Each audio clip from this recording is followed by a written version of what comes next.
better technique because 50-50. If 12 rounds, Crawford win, I think. Anyone that thinks Crawford has a chance is a complete idiot. They have weight classes for a reason. Too big? Too skilled? Way too big, way too skilled. He win? Can he beat him? Can he beat Canelo? Is his skill so much that he's able to bridge the weight classes? He has a legitimate chance. Over 60% for his mind. If you say, Bernard, give me a number. Give me a number. He has an 85+ chance to beat Canelo. Experts are weighing in on the upcoming Canelo Alvarez versus Terence Crawford clash. Israel Madramov believes that if the fight goes the full 12 rounds, Crawford will have the edge because of his sharp power, high ring IQ, and ability to adapt under pressure. However, Madramov admits it's not an easy call, since Canelo's experience and natural size make the matchup extremely tough. To him, the fight is truly a 50-50 battle. If 12 rounds, Crawford win, I think. Crawford and Canelo Alvarez, what do you think about that fight if they did fight? Looks like it's up for September. Good fight. You know, if 168 pounds, I think it's Canelo, but it's Canelo better technique because 50-50. If 12 rounds, Crawford win, I think. If knockout, it's Canelo. What makes Crawford so difficult to fight against?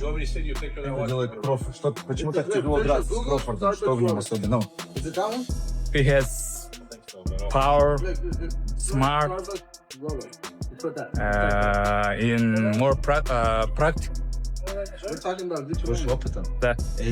When the idea of Canelo Alvarez facing Terence Crawford first surfaced, many immediately saw Canelo as the heavy favorite. The reasoning seemed simple. Canelo had long been dominant at higher weight classes, while Crawford was only beginning to move beyond welterweight.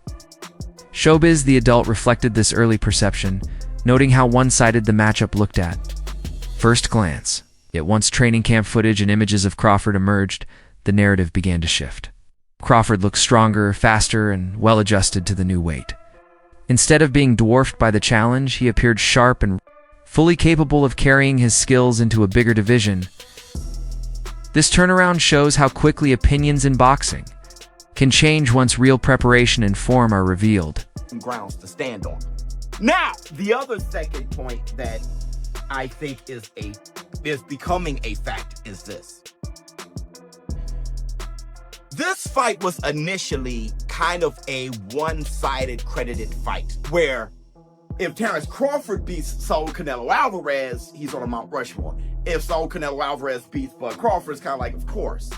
But now the Bud Buddies has gone across all of social media and attacked social media so impactfully, like a plague, that now it's starting to give more value if Saul Canelo Alvarez wins. And let me tell you what I mean.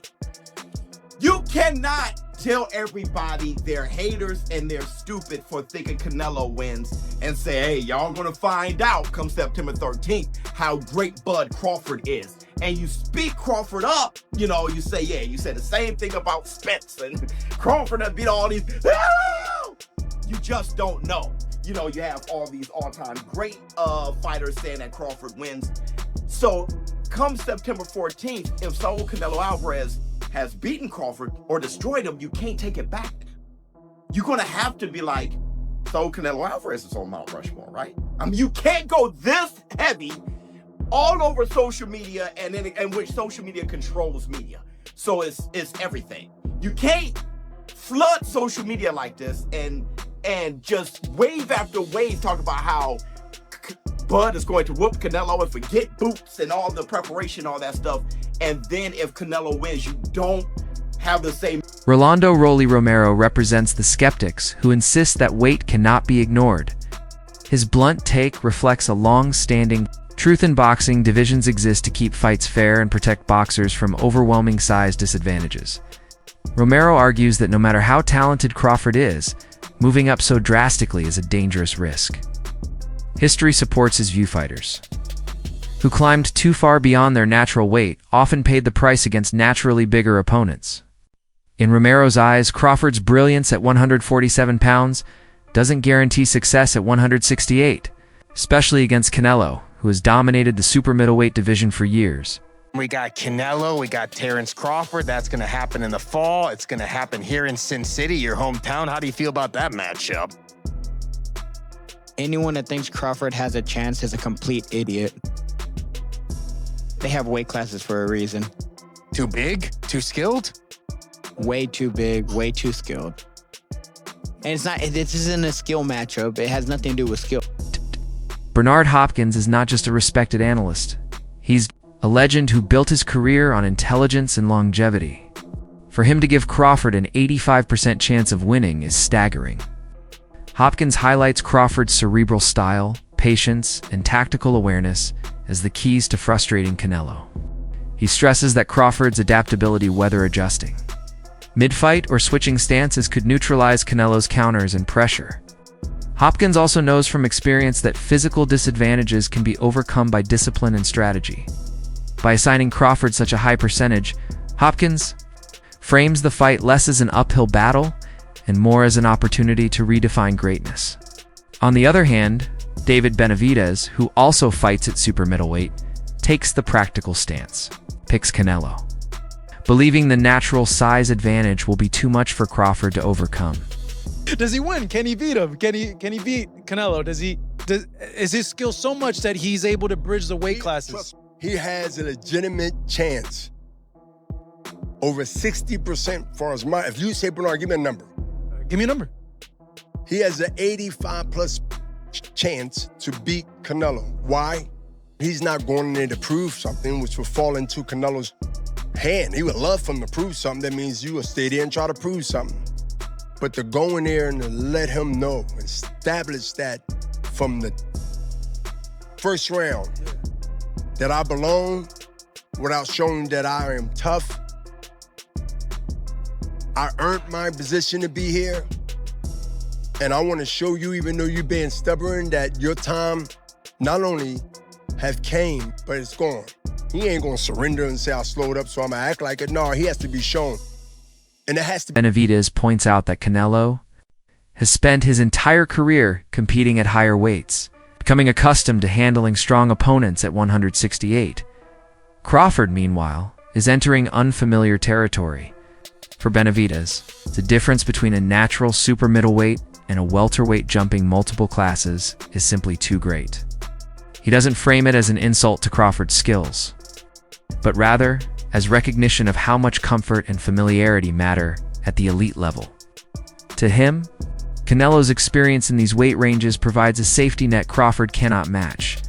David Benavidez is choosing Canelo Alvarez to win over Terence Crawford. With that said, David Benavidez has finally given a straight and probably his final prediction for this fight, with him choosing Canelo Alvarez. Now, Benavidez, however, made it perfectly clear that despite him choosing Canelo Alvarez over Terence Crawford, this doesn't necessarily mean that he's actually rooting or backing up Canelo Alvarez. In an interview posted on the Rob's World of Boxing YouTube channel, David Benavidez explained that Terence Crawford, who's pretty much jumping 3 weight divisions in comparison to Canelo, who Benavidez views as a natural super middleweight, will be this fight's biggest deciding factor. Once again, Benavidez clarified that he's not saying that he wants Canelo to win. However, given the circumstances, his prediction is fueled by the weight division argument and not by his emotional or personal views regarding Canelo or Terence. Tim Bradley views the fight differently. He sees Crawford as the superior technician who can outthink and outmaneuver Canelo. Bradley emphasizes that Crawford's ability to make mid-fight adjustments has allowed him to dominate across divisions without serious struggles. In his opinion, Canelo's slower pace and reliance on timing could be exposed by Crawford's versatility. Bradley doesn't hesitate in his prediction. He believes Crawford's ring IQ and precision will overwhelm Canelo. To him, Crawford's history of dominance through adaptability makes the outcome clear. Yo, real quick, just got done. I woke up 3 a.m. I don't know, someone told me to study Canelo, study Crawford. Crawford about to beat the shit out of Canelo Alvarez. I'm letting y'all know right now, he about to beat the brakes off of Canelo Alvarez. Yes, he is. Brian Bomac McIntyre, Crawford's longtime trainer, dismisses concerns about size disparity. He argues that although Canelo has been fighting at higher weights, he isn't an overwhelmingly large super middleweight compared to others in the division. Bomac describes Canelo as a compact fighter who relies on strength and technique rather than pure size. From this perspective, the weight gap isn't as significant as critics claim. His confidence in Crawford comes from first-hand knowledge years of overseeing sparring sessions and training camps. Bomac insists that Crawford is fully prepared to withstand whatever Canelo brings. His belief is not based on hype, but on experience. Guiding Crawford through challenges many thought he couldn't handle. Walk around big any goddamn way. Right. Yeah. Now, Canelo is the bigger guy, right? But he ain't the bigger guy. That's what they say. They say he's wider, he's got more mass. How are you feeling about Bud going in there taking on Canelo's power? But shit, I don't give a fuck about that power. Well, how you beat power? Speed. You said what? Speed. And what else? IQ. Timing. That's why you're the coach and I'm not.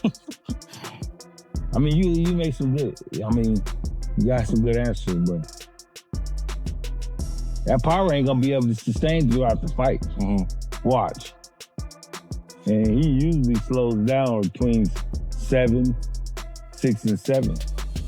You slow down, that's a fuck. Renowned trainer Robert Garcia also sides with Crawford, focusing on skill over size.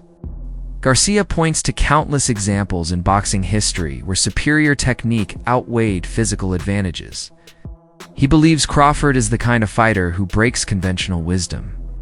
While acknowledging that size does matter, Garcia argues that true greatness is measured in skill execution.